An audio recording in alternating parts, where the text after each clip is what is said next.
The morning sun hit the obstacle course like a spotlight on Judgment Day, casting long, hard shadows across the churned dirt. The air smelled of diesel, sweat, and the metallic tang of CLP gun oil. Lieutenant Colonel Damon Riker stood at the edge of the training ground, his boots polished to a mirror shine that looked out of place amidst the dust. He crossed his thick arms over his chest, watching 40 soldiers sweat through their morning drills. He wasn't just watching, he was hunting for mistakes. Pick it up, Martinez. My grandmother moves faster than that, and she's been dead for 10 years. Riker's voice carried across the field like a hammer striking an anvil. He turned his head slightly, checking his watch, then scanned the eastern gate. He raised a hand, cutting the air. All right, listen up. Freeze. The unit halted. Chest heaved. Sweat dripped from helmet straps. Riker walked to the center of the formation, his stride stiff and performative.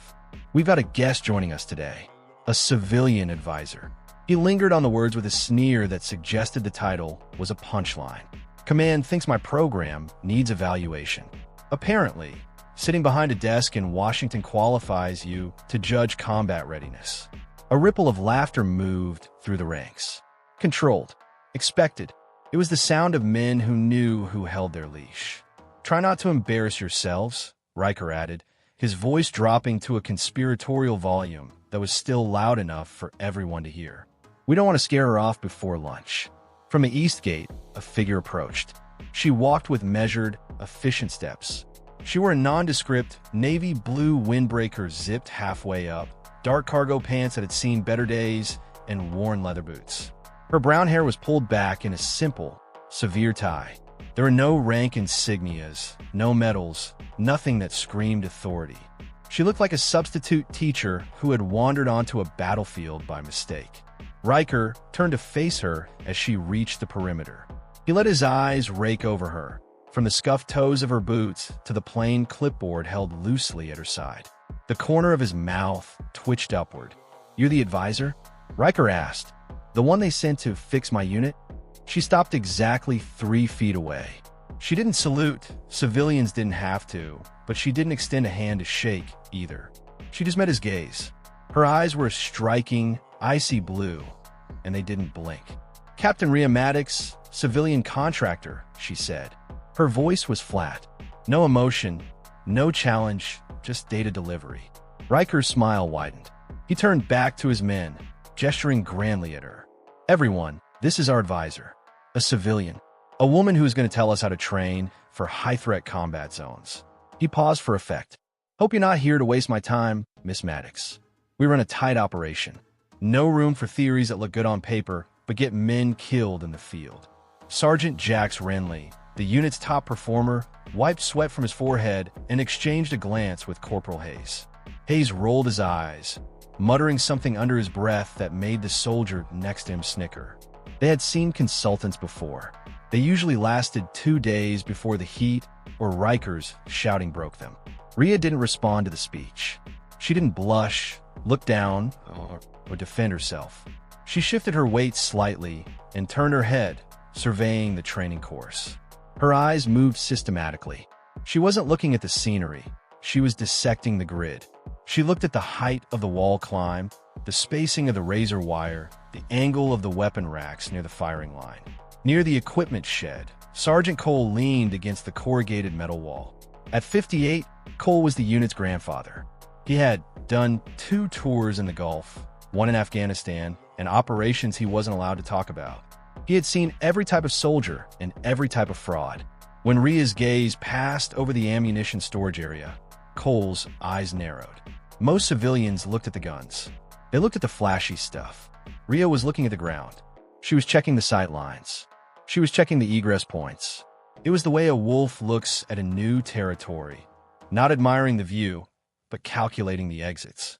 She's not seeing this for the first time, Cole thought, the hair on the back of his neck standing up. She's checking if things are still where she remembers them. Riker grew impatient with her silence. He gestured toward a metal folding chair set up near the observation tower, isolated from the action. "Feel free to sit, take notes, and try not to get in the way," Riker said, his tone dismissing her entirely. "The noise can get a bit loud for civilians." Rhea glanced at the chair. Then she looked at the obstacle course. "I'll stand. Thank you," she said softly. She walked past the chair, ignoring Riker, and positioned herself at the very edge of the main training lane, right next to the mud pit. It was a spot that offered a clear view of every station, but it put her dangerously close to the action. It was exactly where a range officer would stand, not a consultant. Private Elise Danner, 21 years old and 3 months in her first posting, watched Rhea from her position at the rope climb station. She nudged the soldier next to her. "She stands different," Elise whispered. "You see that?" "See what?" The soldier grunted, trying to catch his breath. "Her feet. The way she's balanced. Shoulders square, weight forward." Elise frowned, studying the civilian woman. "That's not a desk job stance. My cousin teaches self-defense at the Y. He stand like that. Probably took a weekend kickboxing class." The soldier scoffed. "Thinks she's tactical now." But Elise kept watching. It wasn't just the stance. It was the head on a swivel. Rhea Maddox wasn't watching the soldiers' faces. She was watching their hands and their trigger discipline. She looked like someone who had been in fire before. Someone who knew exactly what it looked like right before things went wrong. Riker watched Rhea ignore his chair, and his jaw tightened. He didn't like being ignored. He especially didn't like being ignored by a woman in a windbreaker holding a clipboard. He clapped his hands together, the sharp sound cutting through the morning air like a gunshot. "All right," Riker shouted, his eyes locked on Rhea. "Since our guest is too good to sit down, let's give her a show. Let's see if we can teach her the difference between reading about war and preparing for it." He pointed a thick finger at his 3 best men. Renly, Hayes, Martinez, front and center. The 3 soldiers jogged forward, lining up with practiced precision. They were big men, hardened by Riker's brutal regimen, looking like walls of muscle and camouflage. Riker turned to Rhea, a predatory grin spreading across his face. "Since you're here to evaluate our combat readiness, Miss Maddox, how about a practical demonstration?" Riker stepped closer to her, invading her personal space. "These 3 are our best hand-to-hand specialists. I'd like to see how a civilian advisor evaluates a real-world engagement scenario." Rhea finally turned her eyes away from the course and looked at Riker. Her expression hadn't changed. It was maddeningly calm. "You want them to engage me?" she asked. "Call it a stress test," Riker said. "You can observe all you want from the sidelines, but unless you felt the pressure, you can't really understand what we do here, can you?" The implication hung in the air, heavy and suffocating. "Prove you belong, or admit you're a fraud and get off my base." Rhea set her clipboard on the ground. She straightened slowly. When she spoke, her voice dropped to a register that made everyone lean in slightly to hear. "I don't recommend that action, Colonel." Riker laughed. "Why? Scared?" "No," Rhea said. She looked at Hayes, then Martinez, then Renly. "Concerned about unnecessary injuries to your men." Corporal Hayes laughed out loud. He cracked his knuckles, shaking his head. "Injuries, ma'am? Don't worry. We know how to pull our punches. You'll be fine." Rhea took a slow breath. In through the nose for 4 counts. Hold for 4. Out for 4. Cole, watching from the wall, saw the breathing pattern. His hand dropped from where it was resting on his belt. His posture straightened instantly. He knew that rhythm. That was combat breathing. That was the physiological reset trigger used by special operators to lower their heart rate before breach. "Who the hell is she?" Cole thought. "If you insist," Rhea said quietly. Riker waved his hand, stepping back to enjoy the show. "Show her what SEAL training looks like, gentlemen. Controlled engagement. Make it educational." The 3 soldiers spread out, surrounding the small woman in the windbreaker. The morning sun beat down, but the air on the training ground suddenly felt very, very cold. The training ground went quiet, save for the dry crunch of boots shifting on gravel. The 3 soldiers, Hayes, Martinez, and Renly, formed a triangle around Rhea Maddox. They moved with the loose, confident energy of men who knew the outcome before the fight began. They were big, they were trained, and they were fighting a woman in a windbreaker. Riker watched with a smirk, arms crossed. "Whenever you're ready, boys." Hayes made the first move. He stepped in from the front, a feint with his left followed by a reaching grab for Rhea's shoulder. It wasn't a lethal strike. It was dismissive. He intended to spin her around, maybe trip her, humiliate her a little. "Easy now, ma'am," Hayes grinned. What happened next didn't look like a fight. It looked like a magic trick performed with kinetic energy. Time seemed to compress. Hayes' hand never reached her shoulder. Rhea's left hand shot up, not blocking, but intercepting. She caught his wrist mid-air, her grip clamping down like a vice. In the same motion, she stepped into his guard, not away from it. She rotated her hips, twisting Hayes' arm against the joint. Crack! The sound of the joint popping was sickeningly loud.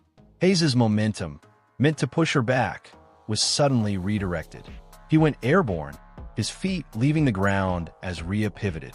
She released him at the apex of the arc, sending him crashing into the dirt 5 feet away. 1 second. Martinez saw Hayes fly and reacted on instinct. The smile vanished. He lunged from the left, abandoning the plan to go easy. He threw a heavy tackle, aiming for her center of mass to take her to the ground. Rhea didn't retreat. She dropped her center of gravity, planting her back foot. Just as Martinez made contact, she twisted her torso. Her shoulder slammed into his chest, checking his momentum instantly. It was like running full speed into a concrete pillar. The air left Martinez's lungs in a violent whoosh. Before he could recover, Rhea's boot swept his ankle. It was a surgical movement, precise, minimal, devastating. Martinez's legs went out from under him and face planted into the hard-packed earth with a bone-jarring thud. 2 seconds. Renly was the smartest of the three. He had waited, watching the flanks. Seeing both his squad mates down, he moved from behind, silent and fast. He went for a bear hug, a textbook neutralization hold meant to pin her arms and immobilize her without striking. He got his arms around her. "Gotcha," he grunted. Rhea didn't struggle against his strength. She exhaled sharply. She dropped her weight entirely, becoming dead weight in his arms, forcing him to adjust his stance to hold her up. In that split second of adjustment, she drove her right elbow backward. She didn't aim for the ribs. She aimed for the solar plexus, the bundle of nerves just below the sternum. The impact was short and sharp. Renly's eyes bulged. His diaphragm seized. His arms went slack instantly as his nervous system rebooted. Rhea slipped free of his loosening grip, spun, and placed a palm against his chest, shoving him gently. Renly stumbled back 3 steps, fell to his knees, and curled into a ball, gasping for air that wouldn't come. For seconds, Rhea stood in the exact center of the triangle, her feet planted in the same dust prints where she had started. She wasn't breathing hard. She reached up and casually brushed a speck of dust from her jacket sleeve. Silence. Absolute, suffocating silence. 40 soldiers stood frozen, mouths slightly open. A dumbbell slipped from someone's hand and hit the ground with a clang, but nobody looked at it. They were staring at the civilian woman who had just dismantled the unit's best close-quarters combat team without breaking a sweat. Riker's smile was gone. His face had drained of color, leaving him looking pale and waxen before a flush of deep, humiliated crimson started creeping up his neck. Rhea picked up her clipboard from the ground. She looked down at the men. Hayes was groaning, clutching his wrist. Martinez was spitting dirt and blood, trying to push himself up. Renly was still on his knees, wheezing, his face purple as he fought to force air into his paralyzed lungs. Rhea stepped toward Renly. He flinched, expecting a finishing blow. Instead, she spoke. Her voice was calm, carrying over the groans of the injured men.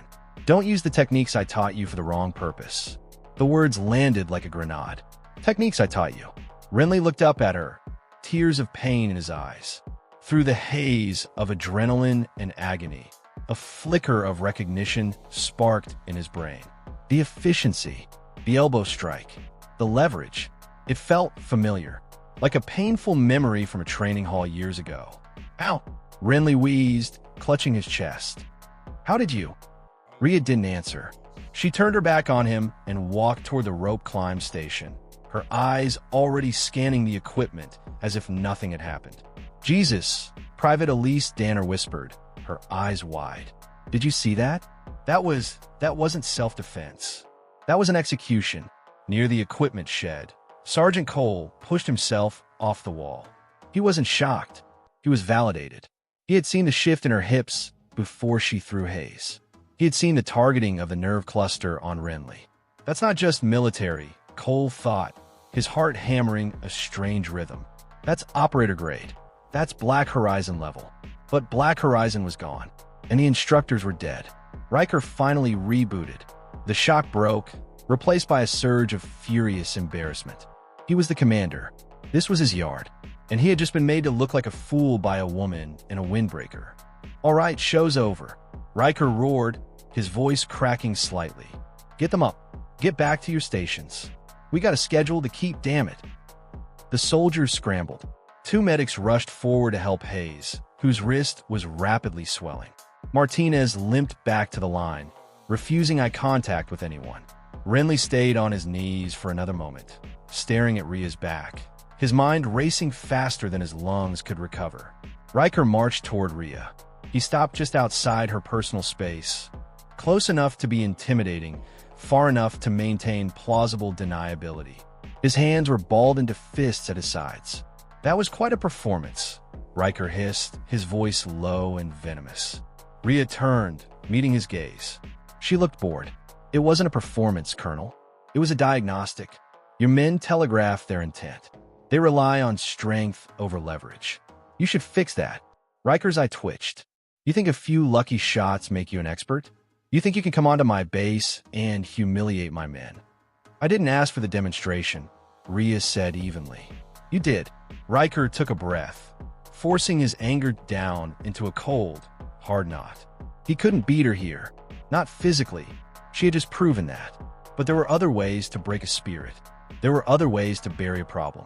"Let's see if you're as good with a pen as you are with a cheap shot," Riker sneered. "I'm scheduling you for the tactical evaluation review this afternoon." "I was told my focus was field observation," Rhea noted. "Plans change," Riker said, a cruel glint entering his eyes. "You want to evaluate us? Fine. I want a full written analysis of the last 5 years of combat scenario exercises. Every report, every casualty log, every equipment failure, cross-referenced with current performance metrics." He checked his watch. "It's 0900. Report to the admin building at 1300. I want the final report on my desk by 1700 hours today." Rhea paused. 5 years of data, thousands of pages, a 4-hour deadline. It was impossible. It was busy work designed to force her to fail, to give him a reason to write her up as incompetent and ship her back to Washington. "Do you understand the assignment, Miss Maddox?" Riker asked, emphasizing her civilian title. "Or is the paperwork too complicated for you?" Rhea adjusted her grip on the clipboard. Her expression didn't flicker. "Understand," she said. "I'll see you at 1700. "Good," Riker snapped. "Now get out of my training lane. You're a liability." He turned on his heel and stormed away, barking orders at a private who wasn't moving fast enough. Rhea watched him go. She felt eyes on her from all directions. The soldiers were whispering. Renly was watching her from the medical tent. Cole was staring at her with a look that was too knowing, too sharp. She had survived the physical test, but she had made a mistake.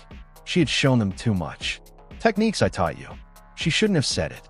It was a slip, a crack in the armor born of frustration. Rhea turned and walked toward the admin building. She had 4 hours to do a week's worth of work. But as she walked, her mind wasn't on the paperwork. It was on Sergeant Renly's face when she hit him. The confusion, the recognition. The ghosts were starting to wake up. And if she wasn't careful, they were going to drag her back into the grave with them. The admin building was a sterile purgatory of fluorescent lights and humming air conditioning.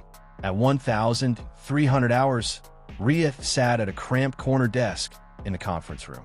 Beside her stood 3 towers of banker's boxes, each filled with manila folders. Riker dropped the last stack onto the table with a heavy thud, sending dust motes dancing into the air. 5 years of operation logs, Riker said, leaning over her. "I want cross-references on casualty rates versus training hours. I want maintenance costs correlated with equipment failures. And I want it summarized in a 10-page brief." He checked his watch, a cruel smile playing on his lips. "You have 4 hours. Better get reading. He left the room, the door clicking shut like a cell lock. Rhea didn't panic. She didn't sigh. She reached for the first box. To a normal consultant, this was impossible. To a civilian analyst, this was a month's work. But Rhea Maddox wasn't reading for comprehension. She was scanning for patterns. Her eyes tracked down the pages, absorbing data blocks in seconds. Casualty report, 2021. Simulation accident. Cause, improper harness check. Equipment log, 2022. Rifle malfunctions. Cause, sand fouling, lack of maintenance. She wasn't just compiling data. She was building a mental map of Riker's command failure. She saw the gaps where training standards had slipped. She saw the laziness disguised as efficiency. Her pen moved across her notepad in shorthand, a code of dots and dashes she hadn't used since the briefings at Black Horizon. While Rhea waged war on paperwork, Private Elise Danner was fighting a battle of curiosity.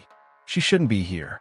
The records and archives section in the basement of the admin building was restricted to command staff. But Elise had a gut feeling that wouldn't let her go. She had seen the way Rhea moved. She had seen the way Sergeant Cole looked at Rhea. That wasn't self-defense, Elise thought as she slipped past the distracted corporal at the front desk. That was muscle memory. She reached the heavy steel door of the archives. It was locked, but the keypad was old. The buttons 4, 2, 4, and 0 were worn down more than the others. Elise punched in 2-4-0-0. Red light. 0-4-2-0. Green light. Sloppy, she whispered, slipping inside. The room smelled of old paper and ozone. Rows of gray filing cabinets stretched into the gloom. Elise pulled out her phone, using the flashlight to scan the labels. Active duty, reserves, contractors. She checked the contractor files first. Maddox. Nothing. No file for Rhea Maddox. That meant she was either brand new and not processed, or she didn't exist in the standard system. Elise bit her lip. She moved to the older section, the inactive/archived rows. The files here were dusty, transferred from hard copy before the full digital migration. She went back 2 years. Nothing. 3 years. Nothing. For years. Her fingers stopped on a thick folder with a red tab. The label was faded, but the name was typed in bold, military font. Maddox R. CPT. Captain. Elise breathed. She pulled the file. It was heavy. Stamped across the front in red ink were 2 words that made her blood run cold. Classified. Level 5. And below that, a darker, final stamp. Deceased. Elise's hands trembled as she opened the folder. Paper clipped to the inside cover was a photograph. It was younger, the face unlined by the last few years of hard living. But the eyes were the same, icy, unblinking blue. The woman in the photo was wearing full tactical gear, a ballistic helmet chin strap unbuckled, a suppressed carbine slung across her chest. But it was the detail on her exposed right shoulder that made Elise gasp. Visible where the tactical vest strap had shifted was a tattoo. An eagle holding a trident and an anchor. The SEAL Trident. And below it, a unit designation that was whispered about in mess halls but never confirmed. Unit, Black Horizon. Operative, BH-117. Status, killed in action. Date, November 14th, 2023. Holy, Elise whispered. She fumbled with her phone, snapping a picture of the document. The file said Rhea Maddox died 2 years ago in a botched extraction in Syria. Body not recovered. Presumed dead. But the ghost was upstairs, drinking bad coffee and analyzing spreadsheets. Elise shoved the file back into its slot, perfectly aligned so no one would notice it had been touched. She backed out of the room, her heart hammering against her ribs like a trapped bird. Sergeant Cole was in the vehicle maintenance bay, supervising a tire rotation on a Humvee, when Elise Danner appeared. She looked pale, like she'd seen a corpse. Private? You look like you're about to pass out, Cole grunted, wiping grease from his hands with a rag. Sergeant, Elise hissed, looking around to ensure they were alone. I need to show you something. Not here. Cole saw the fear in her eyes. He nodded, jerking his head toward the break room. Inside, once the door was shut, Elise held out her phone. I went to the archives. I looked her up. You did what? Cole scowled. Private. That's the court-martial offense. Just look. Cole took the phone. He squinted at the screen. He saw the photo. He saw the killed in action stamp. Then his eyes drifted to the unit designation. Black Horizon. Cole's breath hitched. He sat down heavily on a plastic chair. The rag fell from his hand. Black Horizon, he whispered. I thought they were a myth. The Ghost Unit. Advanced warfare specialists. They didn't just train SEALs. They trained the people who train SEALs. It says she died 2 years ago, Elise said. But that's her, Sergeant. That's the woman in the admin building. Cole stared at the phone. It all made sense now. The breathing. The efficiency. The way she had dismantled 3 men in 4 seconds without raising her pulse. She wasn't a civilian. She was BH-117, a combat master. Why is she here? Elise asked. Why is she pretending to be a consultant? I don't know, Cole said, handing the phone back. But if a Black Horizon operator comes back from the dead and puts on a disguise, it's not for a vacation. She's on a mission. Does Riker know? Cole snorted. If Riker knew, he wouldn't be ordering her around. He'd be standing at attention. He thinks she's just a nuisance. Cole stood up, his face hardening. Delete that photo, private, right now. But, delete it, Cole ordered. If Riker finds out you were digging, you're done. And if the people she's hiding from find out we know, we might be done too. We keep this to ourselves. We watch her back. Understand. Elise swallowed hard. She tapped the screen. Deleted. Understood, Sergeant. At 16:55, 5 minutes before the deadline, Rhea walked into Riker's office. She didn't knock.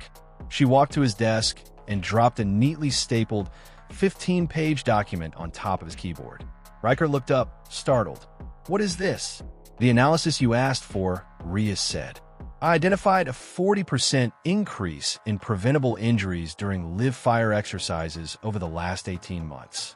It correlates directly with the reduction in hand-to-hand drilling hours. Your equipment maintenance logs also show a pattern of neglect in the vehicle depot that is costing this base $40,000 a month. Riker picked up the report. He scanned the first page, then the second. His face darkened. It wasn't just good, it was forensic. She had dissected his command failures with the precision of a surgeon. It was undeniable proof that his tight ship was leaking. Who helped you with this? Riker demanded, looking up. You couldn't have done this in 4 hours. Not alone. I read fast, Colonel, and the patterns were obvious. Riker stared at her. The suspicion in his gut was no longer just annoyance. It was alarm. This woman was dangerous. She saw too much. She knew too much. And she had skills that didn't match her resume. Your work is adequate, Riker lied, tossing the report aside. You can go. Same time tomorrow. Rhea turned to leave. One more thing, Riker called out. Rhea stopped, her hand on the doorknob. Standard procedure for contractors working with classified data, Riker said, leaning back in his chair. I need you to verify your security clearance. There's a flag on your file in the system. Probably just a glitch, but we need to clear it. Riker picked up his phone. Go to Building 7. Security office. Ask for Corporal Bennett. He'll take your picture, run it through the system. Shouldn't take more than a minute.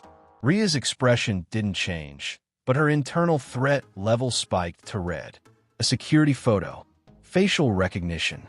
If they ran her face through the DoD database, it wouldn't come back as Rhea Maddox, consultant. It would ping the biometric markers for BH-117. It would flag a corpse. Or worse, it would flag a ghost that powerful enemies were still looking for. Of course, Rhea said calmly. Building 7. I'm on my way. She walked out of the office, closing the door gently. Inside, Riker dialed the security office. Bennett, Riker said, his voice cold. I'm sending the civilian down. Run her face. Full deep search. Military records, inactive lists, classified archives. Everything. Sir, that takes a while. Bennett's voice crackled. I don't care how long it takes. Find out who she really is. Because she sure as hell isn't a consultant. Riker hung up. He looked at the door where Rhea had stood. I got you, he thought. Whoever you are, I got you. Rhea stood in front of the mounted camera in Building 7. The lens stared back like an unblinking mechanical eye. Corporal Bennett sat behind the desk, typing. Just hold still, ma'am. Systems running the comparison now. Usually takes about 30 seconds for civilians. Rhea watched the progress bar on Bennett's monitor reflected in the glass partition. 40%. 50%. She calculated the exit. If the bar hit 100%, her face would ping the classified Black Horizon database. Sirens would sound. The base would go into lockdown. She could take Bennett out before he reached for his sidearm, but that would turn a misunderstanding into a felony. 70%. The door behind her opened. "Corporal, clear the room." The voice was sharp, authoritative. Bennett jumped, spinning his chair around. "Major Vex?" "Sir, I'm in the middle of a—" I said clear the room. "Corporal, classified intelligence matter. Step outside." Bennett didn't argue with a major. He scrambled up, grabbed his hat, and bolted into the hallway. Major Holt Vex closed the door and locked it. He was a man of average height, with eyes that looked like they hadn't slept in a week. He turned to Rhea. "You're cutting it close, bitch." 117, Vex said quietly. Rhea didn't relax. "Good to see you, Holt. I assume you're not here for the coffee." Vex walked to the computer, his fingers flying across the keyboard. He canceled the deep search and replaced the file with a generic contractor clearance template. "I just bought you 12 hours, Vex said. "Riker ordered a deep dive. He suspects you. The facial rec would have flagged you as deceased and triggered a JSOC alert." "Riker is paranoid," Rhea said. "Riker is a symptom," Vex corrected. He turned to face her, his expression grim. "We intercepted a comms burst 20 minutes ago. The traitor on this base, the one feeding intel to Vanguard Ghost, is making a physical transfer tonight. Hard drives, classified schematics, the works. Where? Weapons storage building. Sector 4, 2,200 hours." Vex checked his watch. "That's in 4 hours. If that transfer happens, Vanguard Ghost disappears, and we lose the only lead on who burned your unit." Rhea's eyes narrowed. "I'll handle it. Riker is going to be watching you," Vex warned. "If you're caught breaking into a secure facility, then I won't get caught." 21:55 hours. The weapons storage building sat in the northeast corner of the base, a concrete monolith surrounded by a chain-link fence. The night was moonless, pitch black. Rhea moved through the shadows of the vehicle depot. She had swapped her windbreaker for dark, tight-fitting tactical clothing she kept in her go bag. No armor, no weapons, just speed and silence. She bypassed the outer perimeter sensors, an outdated system she had actually helped stress test 5 years ago. She slipped through a maintenance door, picking the lock in under 10 seconds. Inside, the warehouse was a cavern of shadows. Rows of weapon racks and crates of ammunition stretched into the darkness. The air was cool and silent. Rhea moved to a stack of crates near the loading bay, settling into a crouch. She controlled her breathing. For in, for hold, for out. She waited for the traitor. At 2,200 hours exactly, the main bay doors didn't open. Instead, the overhead floodlights slammed on with a blinding clack hiss. Rhea shielded her eyes, her heart dropping. "Come out, Captain Maddox." The voice boomed through the warehouse. It wasn't a traitor whispering in the dark. It was Lieutenant Colonel Riker. Rhea peered around the crate. Riker stood in the center aisle. Flanking him were 10 soldiers in full tactical gear. Helmets, vests, rifles raised. It was a firing squad. "I know you're in here," Riker shouted, his voice echoing off the concrete walls. "Bennett told me the system crashed right after Vex walked in. You think I'm stupid? You think I don't know a cover-up when I smell one?" Rhea stayed hidden. This wasn't a transfer. It was a trap. Riker had used the suspicion to bait her. "You're trespassing in a secure federal armory," Riker continued, pacing. "That's a felony. Impersonating a contractor? Felony. Whatever game you're playing, it ends tonight. Come out with your hands on your head, and maybe you survive the arrest." Rhea calculated the odds. 10 men, assault rifles, 30 meters of open ground. If she fought them, she would have to hurt them. And these weren't enemies. They were American soldiers following the orders of an idiot commander. "Come out," Riker roared, "or we start clearing these aisles with live fire." Rhea stood up slowly, her hands raised. "Hold fire," she said calm, her voice carrying clearly. She stepped into the center aisle. The 10 rifles snapped toward her. 10 fingers tightened on triggers.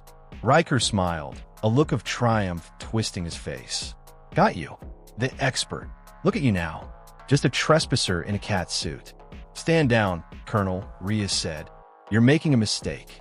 The only mistake was letting you on my base, Riker spat. He pulled a pair of heavy plastic zip ties from his belt. Get on your knees. Hands behind your head. Rhea looked at the soldiers. She saw hesitation in some of their eyes, the ones who had watched her on the obstacle course. But they were disciplined. They would follow orders. I can't do that, Rhea said. Then we shoot you, Riker said. Last chance. Rhea looked up at the ceiling, specifically at the main junction box for the lighting array, hanging 20 feet above Riker's head. She looked back at Riker. Do you know why I prefer the dark, Colonel? Riker blinked. What? Because in the dark, Rhea said, rank doesn't matter. Only discipline. She dropped her hand, not to surrender, but to her belt. She palmed a small, high-density washer she had picked up from the maintenance bay. With a flick of her wrist that was barely visible, she threw it. It struck the emergency breaker on the wall behind Riker. Crack! The warehouse plunged into absolute, suffocating darkness. Hold fire! Hold fire! Riker screamed, panic instant in his voice. Flashlights. On. Beams of white light sliced through the blackness, sweeping frantically. Where is she? A soldier shouted. Left flank. I heard movement. Clear left. Rhea was nowhere near the left flank. She was already in their formation. She moved like smoke. She slipped behind a rear guard, Private Jenkins. She didn't strike him. She applied a sleeper hold. 3 seconds. He went limp. She lowered him silently to the concrete. Man down. Jenkins is down. Contact rear. The squad spun around. Rhea was already gone, ducking under the sweep of a rifle barrel. She swept the legs of the next soldier, caught him before he hit the ground to dampen the noise, and delivered a precise strike to the vagus nerve in his neck. He slumped. 8 men left. Back to back. Circle up. Riker was screaming, spinning in circles with his flashlight. Shoot anything that moves. Rhea was in the center of their circle before it could close. She was a blur of motion in the strobe light chaos of their flashlights. She grabbed a rifle barrel, redirected it upward, and used the soldier's own grip to lever him off balance, throwing him into the man next to him. 2 heads cracked together. 2 men down. She's inside the perimeter. Rhea didn't stop. A knee to a thigh, a palm strike to a chest. A precise throw that sent a heavy soldier tumbling into a stack of crates. She wasn't fighting. She was dismantling a machine piece by piece. She moved with a rhythm that was terrifying to behold. Strike. Move. Silence. Strike. Move. Silence. 18 seconds after the lights went out, the last soldier, Corporal Hayes, who had attacked her that morning, swung his flashlight wildly. I can't see her. I can't. Rhea stepped out of the darkness right in front of him. She caught his flashlight hand, twisted the weapon away, and tapped him once on the chin.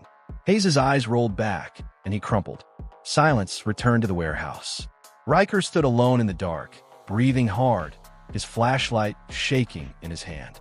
He spun around, the beam cutting through the dust. Show yourself, he screamed, his voice cracking with fear. Face me, I'm right here, a voice whispered in his ear. Riker spun, swinging a wild punch. Rhea caught his fist. She didn't throw him. She just held it. She squeezed, forcing him to his knees. She kicked his legs out from under him and spun him around, zip-tying his hands behind his back with his own restraints in one fluid motion. Lights, Rhea said into her comms earpiece. The emergency generator kicked in. The amber emergency lights bathed the warehouse in a dull, industrial glow. The scene was impossible.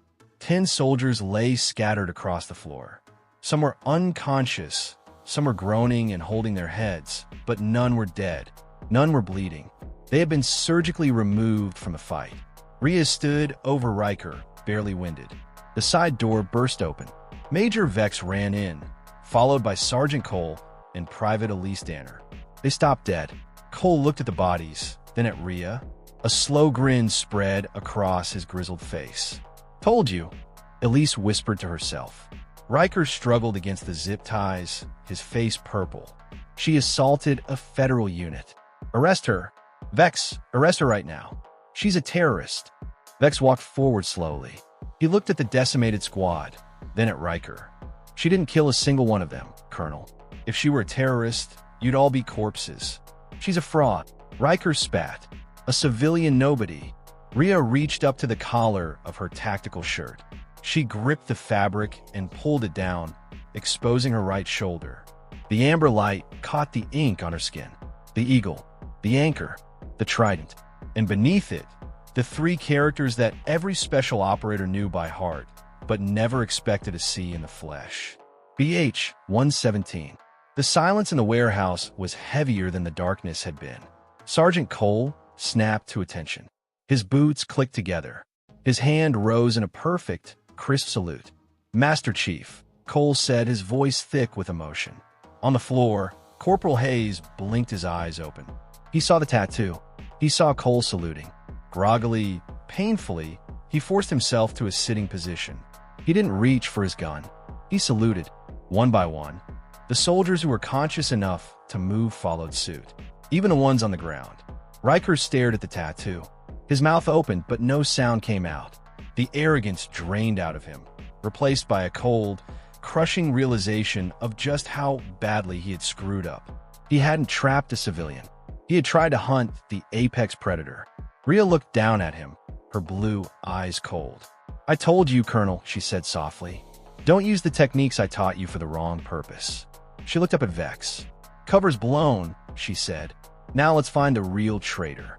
The silence in the weapons storage building was broken by the sound of sirens wailing in the distance. Military police finally arriving to clean up the mess. Rhea ignored them. She turned to Major Vex. Riker was the distraction, Rhea said, her voice tight. He was paranoid, not treacherous. If he was the leak, he wouldn't have brought a squad to arrest me. He would have shot me in the back of the head and dumped me in a swamp. Vex nodded, tapping furiously on his tablet. Agreed. Riker is just an idiot with an ego. But the data transfer was real. Vanguard Ghost is expecting a package tonight. If Riker isn't the source, then the source is still active, Rhea finished. From the shadows near the entrance, a figure stepped forward. It was Sergeant Jax Renly. He looked like a man walking to the gallows. His face was ash gray, his hands trembling so violently that the smartphone he held rattled against his belt buckle. He wasn't looking at Rhea's tattoo anymore. He was looking at her eyes with a desperation that was painful to witness. Master Chief, Jax whispered. His voice cracked, fracturing on the title. Rhea turned to him. She saw the signs immediately. The dilated pupils, the shallow breathing. This wasn't combat stress. This was terror. Sergeant, Rhea asked softly. I need to speak with you, Jax said. He glanced at the other soldiers, then at Vex. Privately, please. It's life or death. Rhea nodded to Vex. Give us room. Vex stepped back, ushering Cole and Elise toward the door to intercept the incoming MPs. Rhea stepped closer to Jax. Talk to me, Renly. Jax didn't speak. He unlocked his phone and handed it to her. On the screen was a video file. Rhea pressed play. The image was grainy, shot in low light. A young woman, maybe 19, sat in a wooden chair. Her wrists were zip-tied to the armrests. Duct tape covered her mouth. Her eyes were wide, wet with tears, darting frantically around the room. A voice from behind the camera spoke. It was distorted, digital, and cold. Sergeant Renly, you have 30 minutes. Kill Captain Maddox. Bring photographic proof of the body. If you succeed, your sister lives. If you fail, she dies. If you contact authorities, she dies. Clock starts now. The video ended. The timestamp read 22:13. Rhea checked her watch. 22:26. 13 minutes, Rhea said. Her voice was ice. Jax sank to his knees, burying his face in his hands. They have Emma. She's a freshman at State. She didn't do anything. She doesn't know anything. He looked up, tears streaking the grime on his face. I'm supposed to kill you. I'm supposed to be the one who kills you. How do they find you? Rhea asked. She didn't sound angry. She sounded like a mechanic diagnosing a broken engine. Grief counseling, Jax choked out. After Black Horizon fell, after we heard the rumors about the unit being wiped out, I was in a bad place. A group contacted me, said they were interagency oversight, said they wanted to investigate what happened to prevent it from happening again. And you fed them intel, Rhea said. Small things, Jax pleaded. Schedules, supply manifests, base protocols. I thought I was helping. I thought I was fixing the system. You were building their map, Rhea corrected. Your shade, 09. The asset Vex has been hunting for 6 months. The realization hit Jax like a physical blow. He slumped against a crate. I didn't know. I swear to God, Master Chief, I didn't know until tonight. Until they sent the video. Get up, Renly, Rhea ordered. I betray my country, Jax whispered. I'm a traitor. Rhea grabbed the front of his tactical vest and hauled him to his feet. She slammed him back against the crate, not to hurt him, but to ground him, to force him to look at her. You are not a traitor, Rhea hissed, her face inches from his. You are a soldier who was targeted, profiled, and manipulated by an enemy intelligence cell. You made a mistake, a big one. But right now, you have exactly 13 minutes to decide if you're going to be a victim or a SEAL. Jax stared at her, his breath hitching. We're going to go get your sister, Rhea said firmly. And we're going to burn Vanguard Ghost to the ground. Are you with me? A spark of life returned to Jax's eyes. It was faint, but it was there. Yes, Master Chief. Rhea turned to Vex. Trace the video. Already did, Vex said, holding up his tablet. Metadata was scrubbed, but they missed the geotag in the audio codec. Warehouse District. For miles north. Old industrial sector. That's outside base jurisdiction, Vex warned. We need FBI. SWAT. FBI takes an hour to brief, Rhea said. We have 12 minutes. If we go off base without authorization. I'm already a dead woman. Holt. Rhea cut him off. I don't care about court-martials. I care about that girl. She turned to the center of the room. The squad Riker had brought, Hayes, Martinez, and the others, were standing around, rubbing their bruises, watching the exchange. They had heard enough to know the situation had shifted. Riker was currently being handcuffed by MPs in the corner, screaming about conspiracies. Rhea looked at the soldiers who had attacked her 10 minutes ago. Corporal Hayes, Rhea barked. Hayes snapped to attention, wincing as he moved his sprained wrist. Master Chief, you threw the first punch at me today, Rhea said. You thought I was a joke. You want a chance to fix that mistake. Hayes looked at Riker, then at Jax, then at Rhea. He saw the conviction in her eyes. He saw the legend he had read about in books. Yes, Master Chief, Hayes said instantly. Martinez, Rhea asked. Ready, Chief. Martinez grunted, wiping blood from his lip. I need volunteers, Rhea addressed the group. This is unauthorized. No backup. No air support. We are hitting a hostile cell in an unknown location to rescue a civilian hostage. If we screw this up, you all go to prison. If we succeed, you probably still go to prison. She paused. Who's driving? Every single hand went up. Even the private Rhea had choked out. Rhea allowed herself a ghost of a smile. Good. Cole, grab the keys to the Humvees outside. Vex, you stay here. Run interference with the MPs. Delay them. Tell them I kidnapped the squad if you have to. I'll give you 20 minutes, Vex nodded. Make them count. Renly, you're with me, Rhea said, moving toward the door. Jax stumbled after her. Chief, we don't have weapons. The MPs seized the rifles when they secured Riker. Rhea stopped at the door. She looked back at the rows of crates in the warehouse. We're in a weapons storage facility, Sergeant, Rhea said, kicking the lid off a crate marked M4A1 carbine. She grabbed a rifle, checked the action, and tossed it to Jax. Load up, she ordered. We leave in 60 seconds. The convoy of 2 Humvees tore out of the base's north gate, ignoring the guard's frantic wave to stop. Coal smashed through the wooden barrier arm, sending splinters flying into the night. Rhea sat in the passenger seat of the lead vehicle, studying a map on Vex tablet.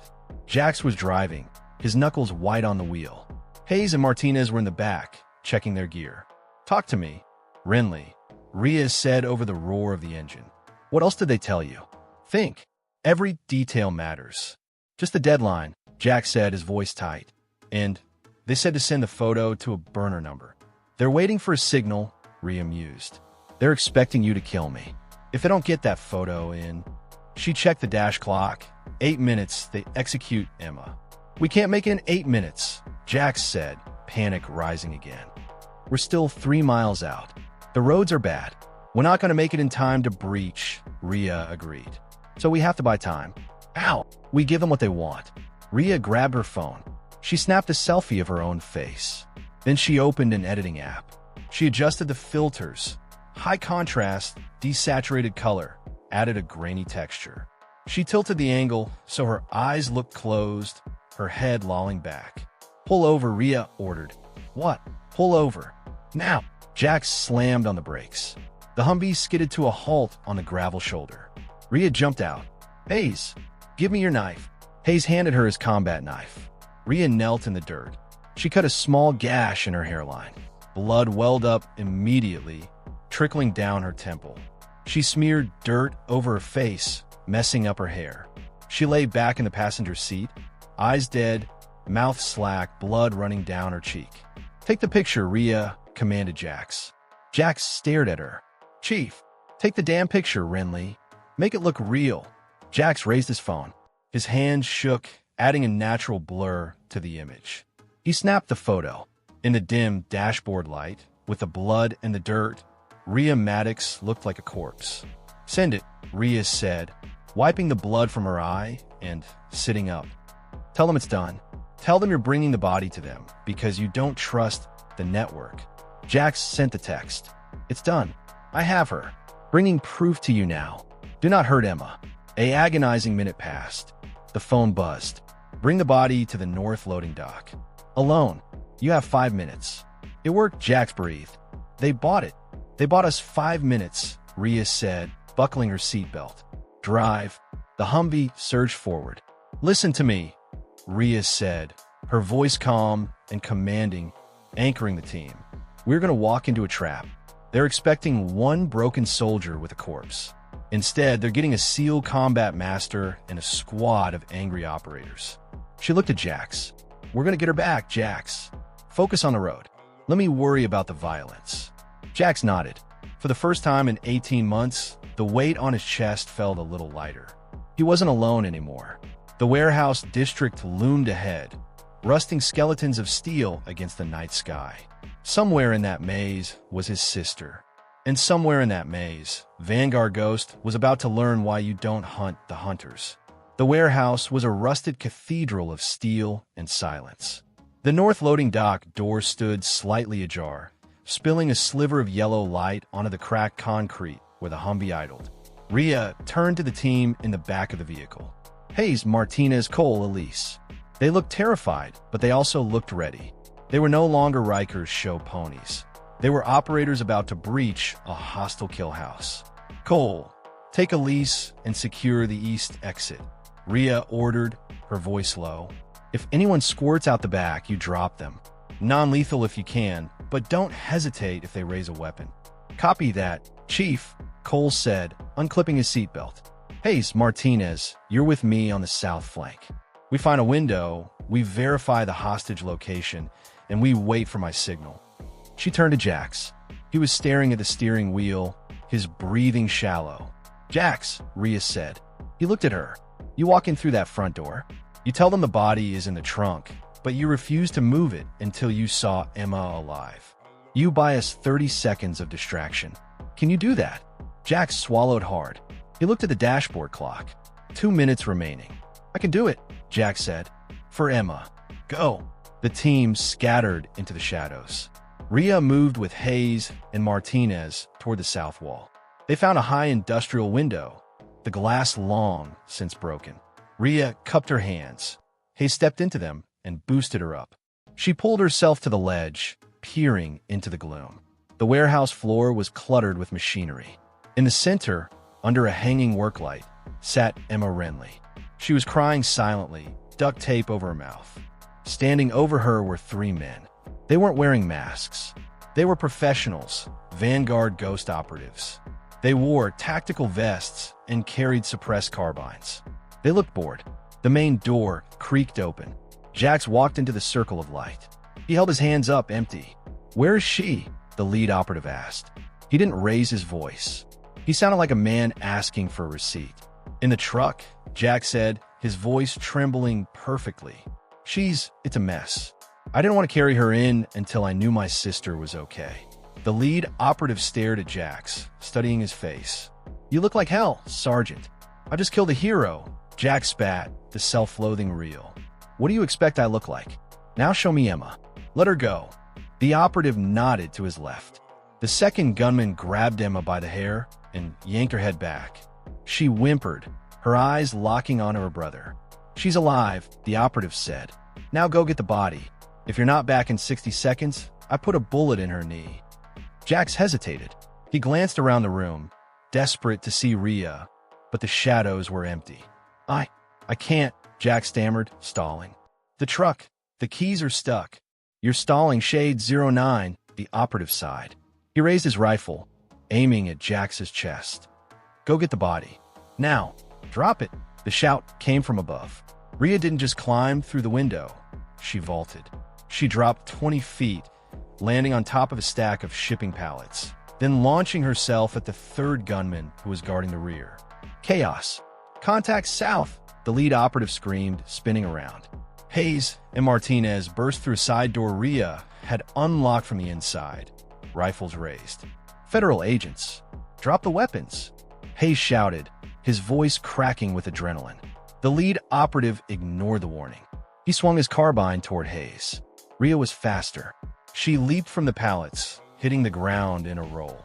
She came up holding a heavy steel bolt she'd grabbed from the floor. With a snap of her wrist, she hurled it. It wasn't a bullet, but at close range, thrown with the force of a combat master. It didn't matter. The steel bolt struck the lead operative in the temple. He collapsed instantly, his rifle clattering to the floor. The second gunman, the one holding Emma, panicked. He grabbed Emma, pulling her in front of him as a human shield, pressing the barrel of his gun to her temple. "Back off," he screamed. "I'll kill her. I swear to God." The room froze. Hayes and Martinez held their fire. Jax stood paralyzed in the open. Rhea stood 10 feet away. She was unarmed, her hands empty and open. "Let her go," Rhea said. Her voice was terrifyingly calm. "There is no escape route. The building is surrounded. Your leader is down. Surrender, and you live." "Back off," the gunman shrieked, pressing the barrel harder against Emma's skin. "Give me a car. I want a car out front now." Rhea looked at Jax. She gave him the slightest nod. Jax understood. He didn't charge. He fell to his knees. "Please," Jax screamed, throwing his hands out. "Don't hurt her. Take me. Take me instead." It was a distraction, a moment of frantic motion to draw the gunman's eye. The gunman flinched, his eyes darting to Jax for a split second. That was all Rhea needed. She didn't run. She surged. She closed the 10-foot gap in the time it took the gunman to blink. Her left hand slapped the rifle barrel upward, away from Emma's head. Her right hand drove into the gunman's throat. Impact. The gunman gagged, his trachea collapsing. He dropped the weapon, clutching his throat. Rhea spun him around, swept his legs, and drove a knee into his back, pinning him to the concrete. "Secure him," Rhea barked. Hayes and Martinez rushed forward, zip ties ready. Jax scrambled to Emma, ripping the tape from her mouth and cutting the ties on her wrists. They collapsed into each other's arms, sobbing. Rhea stood up, smoothing her tactical shirt. She checked the room. 3 hostiles down. 0 casualties on the friendly side. The east door banged open. Cole and Elise ran in, weapons ready. "Clear," Rhea called out. "Room is clear. Hostage secure." Cole lowered his weapon, looking at the unconscious operatives. He shook his head, grinning. "Master Chief, you really know how to throw a party." Rhea looked at the team, her team. Hayes, Martinez, Cole, Elise, Jax. They were covered in dust, shaking with adrenaline, but they were standing tall. "Good work," Rhea said. "All of you." The aftermath was a blur of flashing lights and official vehicles. Major Vex made good on his promise. He handled the jurisdictional nightmare, smoothing things over with the FBI and local police. The Vanguard ghost operatives were taken into custody, Their encrypted phones and laptops seized, an intelligence goldmine that would tear the syndicate apart. Near the ambulance, Ria watched as military police escorted Lieutenant Colonel Riker into the back of a squad car. Riker looked smaller without his authority. He caught Ria's eye through the window. He didn't look angry anymore. He looked afraid. Ria didn't smile. She just watched him go. Arrogance had been his crime. Irrelevance would be his punishment. Jax Rinley walked over to her. He had finished giving his statement. Emma was safe in an ambulance, being treated for shock. Vex told me the deal, Jax said quietly. Honorable discharge. But I lose my rank. I lose my pension. And I'm barred from re-enlistment. You're lucky not to be in a cell next to Riker, Ria said honestly. Jax nodded. I know. I'll take it. He paused, looking at her. Thank you for saving her and for not giving up on me. Ria put a hand on his shoulder.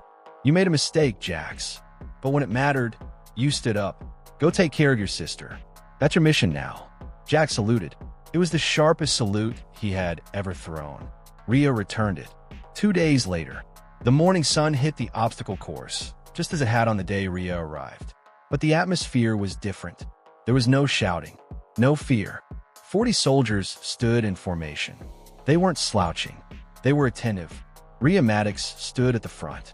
She wasn't wearing the windbreaker anymore. She was wearing the utility uniform of a Navy SEAL instructor, the trident on her chest catching the light. Combat is chaos, Ria said, her voice carrying easily across the field. The enemy will not follow your plan. The equipment will fail. The weather will turn. The only thing you can control is yourself. She walked down the line, meeting their eyes. Strength is not about how loud you can yell, she continued. It is not about how hard you can hit. Strength is discipline. Strength is clarity. Strength is doing the job when no one is watching. She stopped in front of Corporal Hayes. Ready to work, Corporal? Hayes grinned. Yes, Master Chief. Run it, Ria ordered. And watch your spacing. The platoon moved out, hitting the course with a new energy. Elise Danner stood next to Ria, holding the clipboard. She had been promoted to squad leader that morning. Master Chief, Elise asked. Go ahead, Danner. I heard the rumors. Command offered you a desk at the Pentagon. You could have retired. You could have disappeared again. Elise hesitated. Why come back? After everything Riker did, after everything you lost? Ria watched the soldiers. She watched Martinez help a struggling private over the wall. She watched Hayes correct a rookie's grip on a rifle. Because the mission wasn't finished, Ria said softly.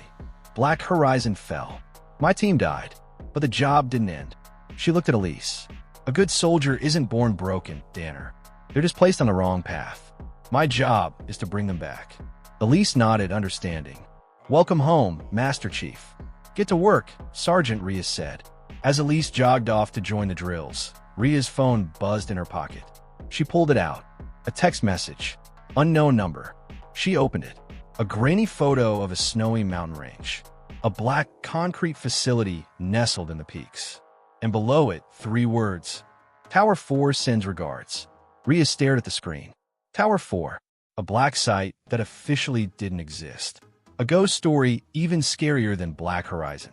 She deleted the message. Ria Maddox looked up at the horizon. She took a breath. 4 in, for hold, 4 out. The traitor was caught. The base was secure. But the war never ended. She slipped the phone back in her pocket and walked onto the training field. Pick up the pace, she called out. We're just getting started.